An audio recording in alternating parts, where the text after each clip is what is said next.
Amigos, muy buenas tardes. Aquí iniciamos. El presidente Guillermo Lasso firmó el tercer decreto ley que busca beneficiar a personas en coactiva por créditos educativos. Belén Merizalde está en el Palacio de Gobierno y ella nos cuenta de qué se trata. Hola Belén, buenas tardes. Hola, ¿qué tal? En estudio, amigos televidentes, muy buenas tardes. Así es, el presidente Guillermo Lasso firmó esta mañana este decreto ejecutivo que, en caso de ser admitido por la Corte Constitucional, beneficiaría alrededor de 6.000 estudiantes que accedieron a créditos educativos y que por distintos motivos no pudieron pagarlos y cayeron en coactivas. En total, el documento contempla 5 ejes que se los contamos a continuación.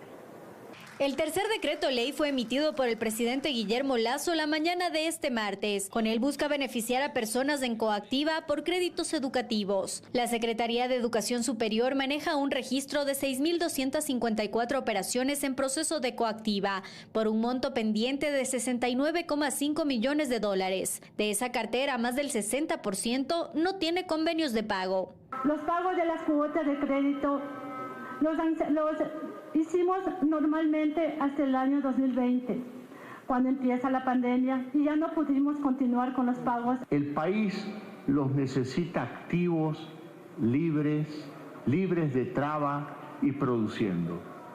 Por ello, presentamos el decreto ley con el que podrán acceder a la remisión, condonación, ampliación de plazos y condiciones adecuadas para la firma de un convenio de pago. Son 5 ejes los que aborda el decreto: remisión del 100% en intereses, multas y recargos, condonación total o parcial de la deuda a personas con discapacidad, incremento del techo del capital de deuda vencida para acceder a convenios de pago con garantías personales para deudores de hasta $45,000, 6 meses de gracia para deudores que se encuentren desempleados. Lamentablemente la Asamblea no dio paso a esta solución definitiva, a esta problemática social de los créditos educativos, y en este momento pues las personas, como lo han dicho, las personas que adquirieron las deudas tan solo quieren pagarlas, y eso es lo que van a poder hacer. Ahora el decreto deberá pasar a manos de la Corte Constitucional. A la Corte Constitucional,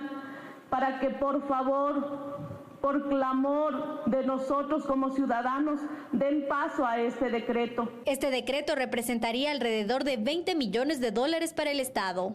Si la Corte Constitucional admite este tercer decreto ley enviado por el presidente Guillermo Lasso, la CNESID tendría un plazo de 60 días para ejecutar los beneficios. Eso es lo que les puedo contar a esta hora aquí desde el Palacio de Carondelet. Ustedes siguen con más noticias. Muy buenas tardes. Buenas tardes también para ti, Belén. Muchísimas gracias por ese informe. Inicia un nuevo proceso para que los estudiantes puedan acceder a un cupo universitario. La etapa de registro arranca este 17 de julio y la CNESID hará acompañamiento a 5 establecimientos. Karen Aro nos amplía los detalles. Hola, Karen. Hola, ¿cómo están en estudios, amigos televidentes en casa? Buenas tardes. En efecto, el próximo 17 de julio inicia el segundo periodo de admisión a las universidades del Ecuador en este 2023. En el primer proceso, 14 universidades tuvieron asistencia de la CNESID y para esta segunda etapa solamente 5, ha dicho la entidad. Además, alrededor de 38.000 cupos del primer periodo se quedaron libres. En el siguiente reportaje les cuento los detalles. Los estudiantes que en el primer periodo de admisión a las universidades, tras el paso de la competencia de la CNESID a los establecimientos, no obtuvieron un cupo, tendrán una nueva oportunidad, pues este 17 hasta el 30 de julio se abre el registro para quienes quieran acceder a una carrera. Y esto es gracias a varios factores, como eliminar la sobreregulación del sistema. Las universidades, los institutos no podían presentar programas, modalidades, carreras, estar presentes en sedes y extensiones, y con sedes y extensiones. Por otro lado, un aumento histórico de presupuesto, son 1.300 millones de dólares para el año 2023. Del primer periodo, según la CNESID, no se ocuparon 38.390 cupos y estos se sumarán a los que estén disponibles en este periodo. Y esta vez la CNESID hará acompañamiento a solo 5 universidades. Se trata de la Universidad Central del Ecuador, la Escuela Politécnica, la Universidad Técnica de Babahoyo, la Universidad del Sur de Manabí y la Universidad Luis Vargas Torres de Esmeraldas. De lo que permite que las universidades aumenten su oferta, aumenten también los cupos en las universidades y ya recibiendo a los jóvenes directamente, lo que han hecho muchas universidades es abrir procesos de nivelación. Entre los estudiantes hay expectativa, pues para muchos el regreso de la competencia en las admisiones permite elegir la carrera, pero para otros no se refleja el cambio. Toca tomar en cuenta que hay muchos chicos que no saben qué carrera elegir y van primer semestre, segundo semestre y se votan, y es un cupo que pudo haber aprovechado otra persona. Entonces debería haber una regulación, por decirlo así, porque antes igual había mucha corrupción, o sea, habían cupos que se vendían, palancas y no podían entrar igual. Hay que ver muchos factores, un buen sistema que necesita las universidades. En la oferta académica hay además más de 110 institutos técnicos y tecnológicos privados y 98 más públicos. Para finalizar, nada más reiterarles a quienes estén interesados en este segundo proceso, tienen que cumplir el primer paso, que es el registro, como ya lo dijimos en el reportaje, entre el 17 y el 30 de junio. Es la información a esta hora. Continúan ustedes. Que tengan una buena tarde. De igual manera para ti, Karen, muchísimas gracias. En otro tema, Jaime Tenorio, hermano del exfutbolista Carlos Tenorio, fue hallado sin vida anoche. Tenorio habría sido asesinado y dejado en un sector del norte de la ciudad de Esmeraldas. La noche de este lunes, ciudadanos reportaron a la Policía Nacional sobre el hallazgo de un cuerpo con señales de tortura que estaba embalado en plástico y maniatado de pies y manos. La víctima fue identificada como Jaime Tenorio, conocido también como el tenor de las voces. Tenorio sufría de discapacidad en una de sus extremidades inferiores y era hermano del reconocido exfutbolista y seleccionado Carlos Tenorio, oriundo de Esmeraldas y conocido como el Demoledor.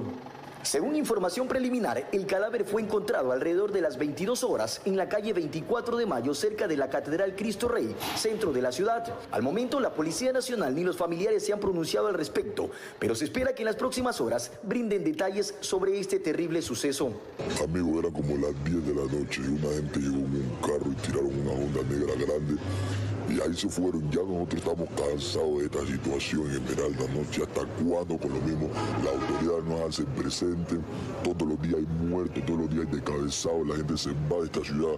Esto parece una ciudad fantasma. Nosotros ya no sabemos ni qué hacer. Esmeraldas es una de las 5 zonas más violentas de América Latina. En 2022 hubo 81 muertes violentas por cada 100.000 habitantes y en la mayoría de los casos el gobierno ha atribuido este repunte de asesinatos a la disputa de bandas ligadas al narcotráfico. Hasta el momento, 17 alcaldes del país han solicitado custodia policial tras ser blanco de amenazas por parte de grupos delictivos. La Asociación de Municipalidades y el Ministerio del Interior continúan realizando una evaluación de riesgos de todos los alcaldes a nivel nacional. Hace 23 días, la Asociación de Municipalidades del Ecuador y el Ministerio del Interior trabajan en la evaluación de los perfiles de riesgo de todos los alcaldes del país. Los 221 titulares de municipios a nivel nacional son objeto de este perfilamiento que permitirá definir quiénes, por amenazas u otras acciones, podrían ser blanco de ataques del crimen organizado. Al momento se ha concluido que 17 alcaldes necesitan protección de la Policía Nacional. Por el momento hemos avanzado con ese nivel de riesgo, pero seguramente serán más. También se ha propuesto la posibilidad de que el personal contratado por algunos alcaldes para brindar custodia privada reciba entrenamiento especial. Que reciban un curso directamente de la Policía Nacional y del Ejército en cuanto a lo que significa el manejo y uso adecuado de las armas. Pero mientras la evaluación continúa, hay alcaldes como el de Daule que públicamente han denunciado ser víctimas de amenazas de muerte. Se trata de un caso en el que el protagonista de las amenazas estaría bien identificado y el lugar desde donde las realiza también, la penitenciaría del Litoral. Él ya se encuentra con 2 policías de seguridad porque su análisis de riesgo así lo determina. Igual, me ha hecho una solicitud de temas, sobre todo del interior de la cárcel. SNAI está haciendo esas adecuaciones y cuando tengamos, pues haremos los análisis, pero sobre todo y las operaciones. El tema se pone sobre la mesa en medio de la custodia policial que se les ha ofrecido a los 8 candidatos presidenciales, luego de unas seccionales que no estuvieron alejadas de la violencia y tras hechos criminales de los que las autoridades municipales no son ajenas. El parque automotor de la Policía Nacional se refuerza a cuentagotas. Se han entregado 738 patrullas repotenciadas de las 3.000 que se tiene previsto otorgar a las fuerzas policiales. Autoridades y videoaficionados han dado cuenta de la importancia de que la entrega se realice en su totalidad. La necesidad de repotenciar el parque automotor de la Policía Nacional es evidente. Así lo muestra este video que circula en redes sociales desde el 1 de julio pasado, en el que se observa que en medio de una balacera registrada en Guayaquil, en el sector Guasmo Sur, ciudadanos ayudan a un grupo de agentes policiales a empujar la patrulla para que éste encienda. A esto se suma la solicitud de más patrulleros para el cantón Daule en la provincia del Guayas, un requerimiento que está en agenda del municipio de este cantón desde el año pasado. Hasta eso, las tropas policiales continúan enfrentando al crimen organizado con las patrullas estacionadas afuera de las unidades de policía comunitaria. Esto ante los daños que registran. Trabajamos con lo que tenemos en dotación únicamente, ¿sí? El fin de semana, la semana pasada justamente el señor ministro del Interior con el señor alcalde firmaron un acta de compromiso para la suscripción de un convenio de comodato para la entrega de 4 vehículos, pero esos vehículos ya se están esperando ya casi 9 meses. Yo estoy aquí en el distrito Daule casi 10 meses. Esto pese a que en varias ocasiones se ha hablado de un presupuesto y la intención de equipar a las fuerzas policiales. Nosotros tenemos un plan en el primero que es lógico que tenemos que hacer la renovación total del parque vehicular. Pero mientras tanto hay que repotenciar. En este momento 3.600 vehículos. Y esto va a ser por fases, así es. Para solventar el déficit de patrullas en el país, según el Ministerio del Interior, hasta la fecha se han repotenciado y entregado 738 vehículos a nivel nacional. De este lote han llegado 178 unidades a Guayas, 139 a Pichincha, 48 a Manabí y 41 para Esmeraldas. Las 406 unidades restantes se han distribuido entre 10 provincias. Esto como una entrega parcial, pues según el cronograma establecido por las autoridades, se espera la entrega total de 1.500 patrullas repotenciadas hasta diciembre de este año. Un 50% de los vehículos que están dentro del plan de repotenciación para reforzar las filas policiales. A estos planes se suma la adquisición y entrega de 51.000 chalecos antibalas, que si bien se anunció que en mayo se adjudicaría el contrato para iniciar su fabricación, el proceso continúa en la etapa de recomendaciones.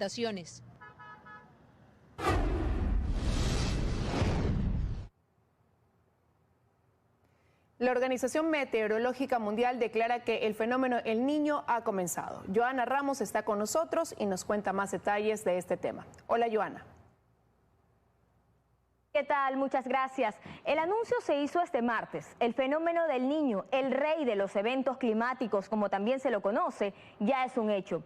La aparición del Niño aumentará considerablemente la probabilidad de romper nuevos récords de temperatura y de que se desencadene un calor más extremo en muchas partes del mundo y en el océano, dice la Organización Meteorológica Mundial. La subida de las temperaturas se dará en los próximos 3 meses y persistirá hasta el final de 2023 con una intensidad que será al menos moderada, pero no se descarta que pueda ser un fenómeno severo. El Niño afecta principalmente el clima en los trópicos. Los aguaceros intensos que normalmente caerían en la parte sureste de Asia o el este de Australia, caerán en la costa oeste de América del Sur, sí, donde está Ecuador. Este cambio puede causar grandes sequías e inundaciones en diferentes continentes, afectando la producción de alimentos. La declaración de la Organización Meteorológica es la señal para que los gobiernos de todo el mundo movilicen los preparativos para hacer frente a sus efectos en la salud, los ecosistemas y, claro que sí, en la economía. Siguen ustedes con más.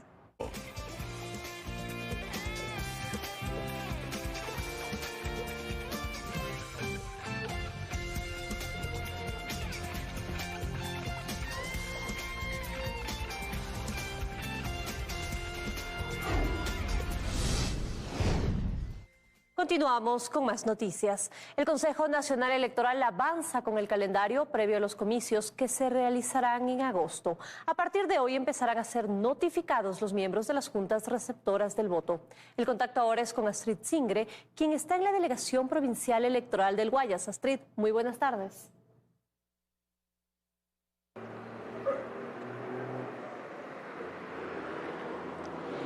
¿Qué tal, compañeros en estudio, amigos televidentes? Así es, efectivamente, desde este 4 de julio hasta el próximo 13 de agosto se dará inicio a las notificaciones para los miembros de las juntas receptoras del voto, que según los consejeros nacional electoral son 279.244 los ciudadanos que fueron elegidos como miembros de las juntas receptoras del voto para los comicios seccionales del pasado 5 de febrero y cumplirán el mismo rol para las elecciones presidenciales y legislativas anticipadas que se desarrollarán el próximo 20 de agosto. Las notificaciones se realizarán por correo electrónico y también de forma física. También se mantendrán el mismo número de juntas receptoras del voto, que fueron 39.892 a nivel nacional, con cada uno 7 miembros principales y también suplentes.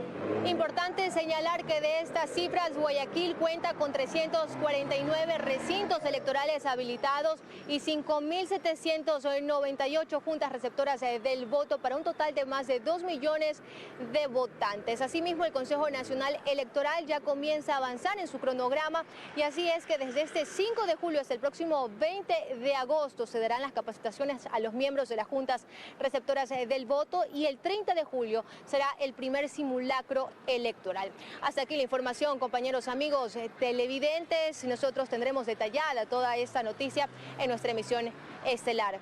Muy buenas tardes. Gracias, Astrid. Seguimos. Inició la impresión de las papeletas electorales de la dignidad de asambleístas provinciales. ¿Cuántas papeletas se tendrán que imprimir para las elecciones anticipadas de agosto, en las que no solo se elegirán legisladores, sino también binomio presidencial y consultas ambientales? Daniela Valencia nos acompaña esta tarde con la información. Daniela.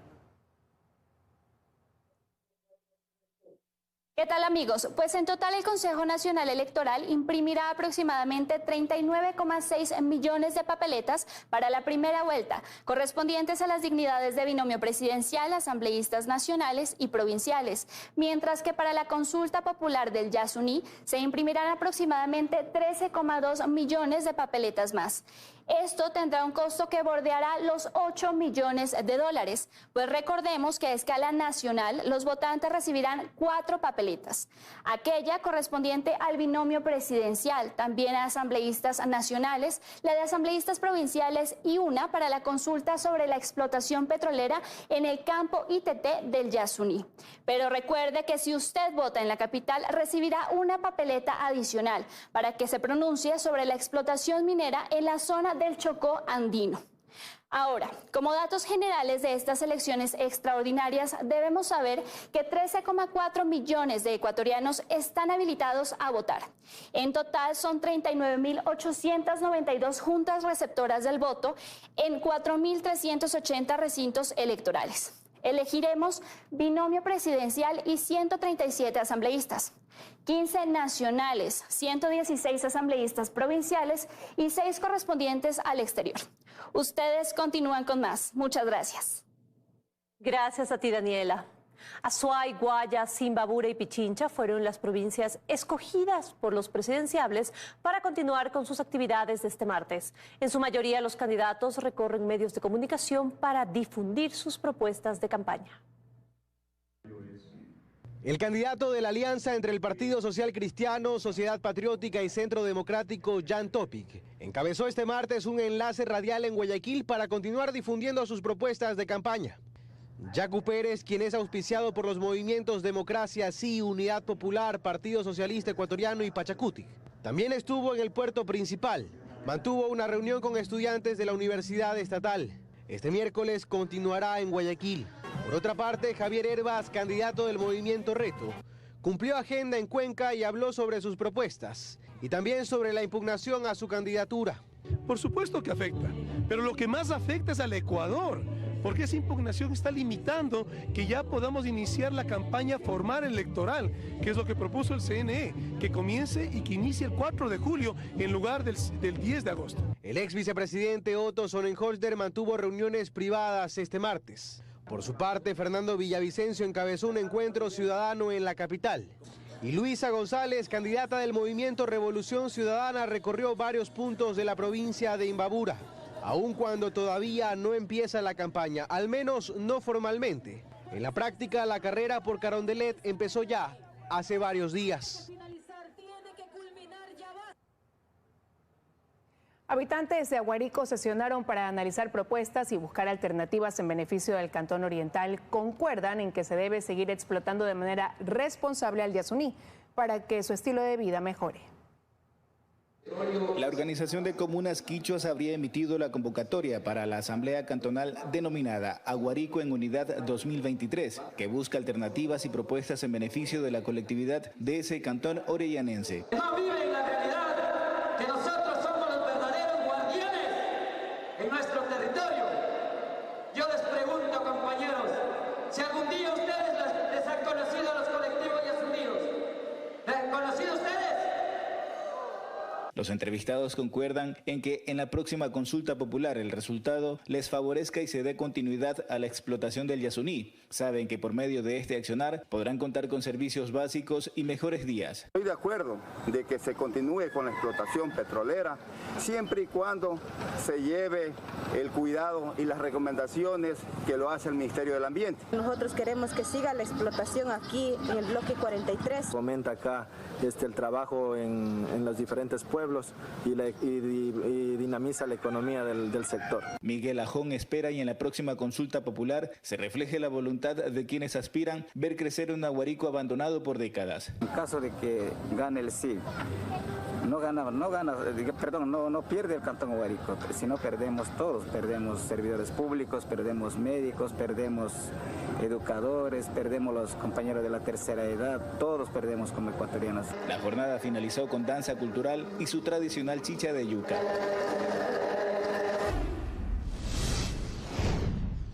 Se realiza la sesión del COE provincial en Santa Elena, donde se presentaron las acciones de mitigación ante la llegada del fenómeno del Niño. En el evento participan el vicepresidente Alfredo Borrero, el ministro del Interior Juan Zapata y varios alcaldes. El contacto hasta ahora es con Bernarda Ceballos, quien está en el Cantón La Libertad. Bernarda, adelante. Amigos, ¿qué tal? Muy buenas tardes. Efectivamente, ya a esta hora del día nosotros nos encontramos en la provincia de Santa Elena, para ser exactos, en el Cantón La Libertad, en la superintendencia del terminal petrolero. Y es que en estos momentos se lleva a cabo la instalación del COE provincial con la presencia del vicepresidente de la República, el ministro del Interior y varios alcaldes de algunos cantones de la provincia, como es el caso de La Libertad, Salinas, entre otros. El objetivo de este encuentro es poder brindar mayor información acerca de las acciones de mitigación ante la posible llegada del fenómeno El Niño. El COE provincial ya generó una resolución que luego irá al COE nacional en base a una hoja de ruta de presupuestos. También tiene actividades a ejecutarse de mitigación sobre todo, y también establecidos algunos sectores que serán los más afectados, como es el caso de las vías que más se verán perjudicadas, al menos en esta provincia.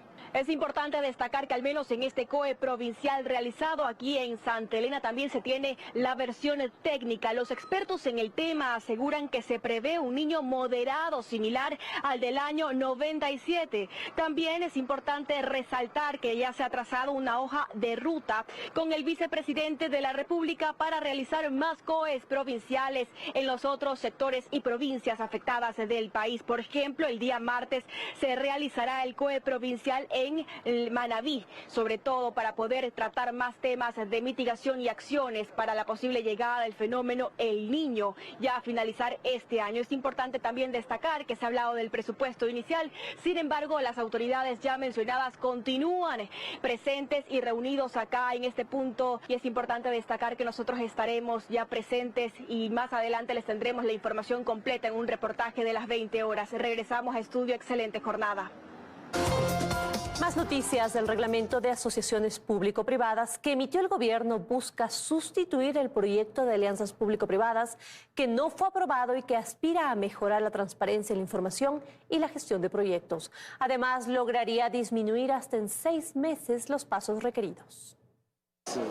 Como un plan piloto de las orientaciones de mejores prácticas relacionadas a marcos legales de asociaciones público-privadas del Banco Mundial, fue construido el reglamento que norma las inversiones en el país. Así lo explica el secretario Roberto Salas. Este es un reglamento que prácticamente procura sustituir el proyecto de ley que se presentó en el mes de marzo del año pasado. Al ser archivado, se empezó todo un proceso de elaboración que luego en pocos meses tuvo la acogida y el apoyo de expertos del Banco Mundial. Este es el reglamento que ya entró en vigencia tras su publicación en el registro oficial. Según Salas, mejora la transparencia en información y gestión de proyectos para financistas e inversionistas. Una mejor atracción a inversionistas y financistas. Él resume además los principales elementos de este reglamento. El primero es la mejora en la transparencia. La segunda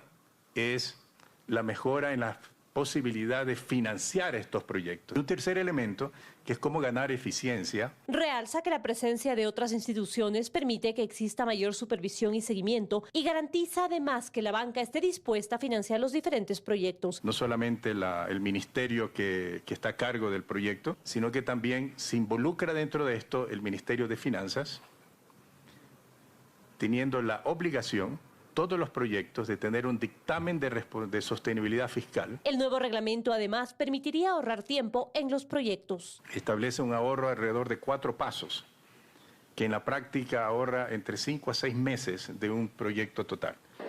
Al nuevo gobierno le quedarán varios proyectos en curso. Entre otros, hay 11 de alianzas público-privadas para ampliaciones de vía. Además está el puerto de Esmeraldas, la construcción de centros de diálisis y más. Fundamentalmente la hidroeléctrica Santiago, cuyo estructurador del proyecto debe considerar hoy en día cómo utilizar la mejor normativa y respaldo para poder financiar y estructurar bien y financiar un proyecto tan relevante. Para los 11 proyectos, la inversión proyectada bordea los $7.000 millones y quedan también otros 19 proyectos en la parrilla que esperan inversión extranjera.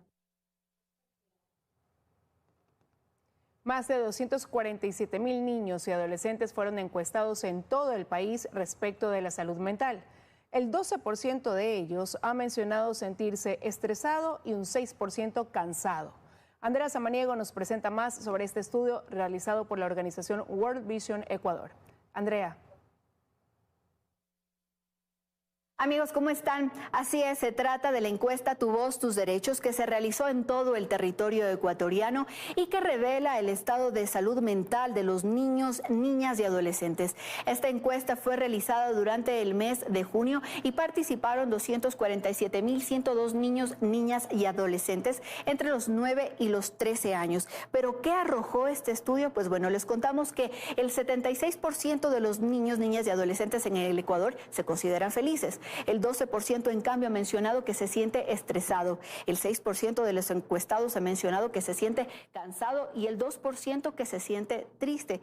Es decir, que el 20% de ellos enfrentan dificultades para reconocer y gestionar sus sentimientos negativos, lo cual es bastante preocupante tanto para esta organización que hizo esta encuesta como para las autoridades de nuestro país, pues según las estadísticas del Ministerio de Salud, el 20% de los niños y adolescentes en el país presenta síntomas de depresión o ansiedad y el 10% ha considerado o intentado suicidarse.